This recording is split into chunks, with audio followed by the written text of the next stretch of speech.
હા હા હા. અરે બાપા, શું છે ભાઈ, તું વિતરાગી નાથ છો ને નાથ. તું પરમેશ્વર છો પ્રભુ.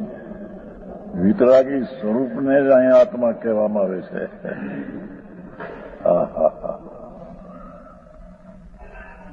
ભગવાન તું વિતરાગ સ્વરૂપે છો ને પ્રભુ.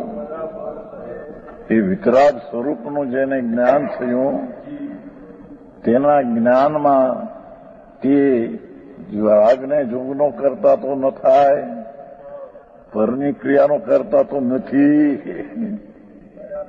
પણ જોગને રાગનો કરતા ન થાય, પણ તેને જોગને રાગ હોય છે, પણ દ્રષ્ટિ પડી છે જ્ઞાનાનંદ સ્વરૂપ પર, એથી વિતરાગી જ્ઞાન થયું છે.